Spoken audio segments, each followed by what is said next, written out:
Hey there, you're watching AfterShark on WalletPop.com. I'm sitting here talking via Skype to Danon Beres, who Washed Up Hollywood was on the show. How you doing?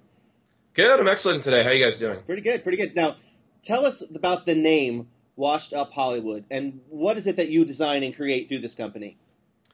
Well, the story behind Washed Up Hollywood is pretty funny. My father, Al Beres, had been in the belt industry over 30 years, and he had always sold to celebrities. So basically, he had sold to people from yesteryear, washed up celebrities. So that's how we came up with the name Washed Up Hollywood. It kind of started as a joke. So we took the 35 years of experience that he had creating high-end belts, and we decided to create a belt line that was for people our age. What's it look like? What's the line? Do you have any examples to show us? Yeah, I have actually a couple of examples here. Right there. These are some of our more popular designs. Our crystal skull wing here, which is our #1 seller, and then our logo buckle, the Washed Up Hollywood buckle here. Two of our best sellers in our collection. So you have best sellers already. You're already selling in a lot of stores, including Nordstrom, according to the show.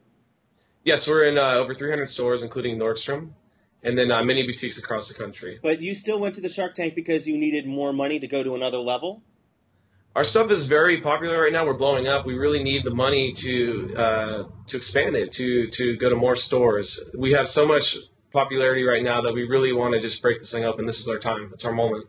But you went into the Shark Tank asking for a lot of money. You wanted $500,000.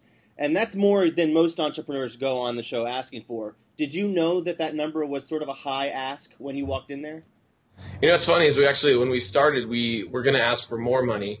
And then we lowered the amount because you need to reach the amount of money that you're asking for in order to get the investment. But we know we do need $500,000, and we have a carefully laid out business plan for what we're using the money for.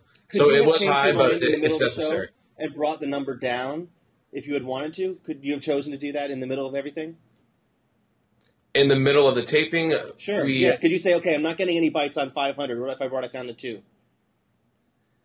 Well, the way it was brought up was that whatever number you go on with, that's the number you're sticking with. I'm not sure if I could have brought it down. I mean, of course now it's after the fact, but we actually were going to look for 750 because that was the original business plan number that we had worked into our advertising budgets, our production budgets, and then we brought it down to 500. And I had to shave off from all these different angles in order to get to that number. One of the central linchpins of your pitch was that your company is going to blow up one day. It's going to get really big, really fast. Since you've been in the Shark Tank, has that happened yet? It's blowing up now. We just did a tattoo show in Las Vegas. It was extremely popular, a very popular trade show. We were one of the big hits of the show. We have shows actually scheduled out the next 3 weekends also that we're going to, and our website traffic has blown up quite a bit. Our store response also has been very, very good. We have Nordstrom expanding, and then our other stores across the country expanding as well. Have you done all this without the money that you needed? We've raised a little bit of money on the side. We've been able to get some money through banks and other means, people that didn't know about the Shark Tank. And it keeps to continue. It grows, naturally on its own. Yeah, bit by bit. You haven't gotten a $500,000 check, but you're getting in little dribs and drabs. No, not a 500. Yeah, exactly. We've been growing, little dribs and drabs, and continue to expand. Do you wish you'd come in with a lower number now that this is all in retrospect? I do wish I came in with a lower number, but I think it's going to work out either way. We're doing really, really well right now. We might not expand as quickly as we could have, but it's expanding pretty rapidly, on its own right. I thought that some of their attempts to diss your company were a little lame. Danon was like, well, you can't see belt buckles if someone's wearing a shirt. I mean, things like that. It was almost like they were trying to talk themselves out of wanting a piece of your company. I can't tell that's his brand when it's sparkling walking by somebody. As well as, these are buckles. Buckles are hidden under your shirt most of the time. And I just don't believe that he sold that many units. It did $500,000 in this No, I can back that up, of course. Wait a minute. I called him a pig and you called him a liar, so he's a lying pig. Yes. But a talented lying pig. I think they wanted to steal my company. Yeah, it's possible. They actually, they wanted to buy the buckles that I put in front of them, but then they didn't want to invest in my company. So they've been offering me 3 times the regular price that I was selling them for. So they went on and on and on about all these reasons why they didn't want to invest, but they didn't send you out the door. They just kept complaining, like, "Oh, I can't," but they seemed like they really wanted to. That must have been so frustrating for you. It was a little bit. I almost feel like I got under their skin a little bit because the number may have been off, but well, it was off. They all went out because of the number, and they told you it had been lower. That you would have gotten a deal out of them. But Yes. tell me, you brought in two very attractive women to hand out the belt buckles to the Sharks, but I didn't see them speaking. Did they have any other role other than to pass out the product?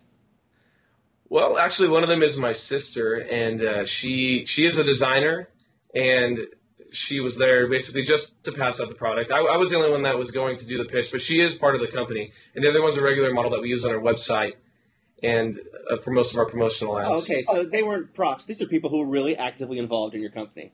Oh, they love our company, and they're very much involved, yes. Yeah, well, I was wondering about that because, after they handed out the product, there didn't seem to be... But it was good to know that they're kind of a part of things going forward, and you didn't just use them. Yeah, exactly. Hey, it's always good to have a beautiful woman, though. It doesn't hurt, even if one is your sister, I suppose, Exactly, yeah. She's a designer, though, too.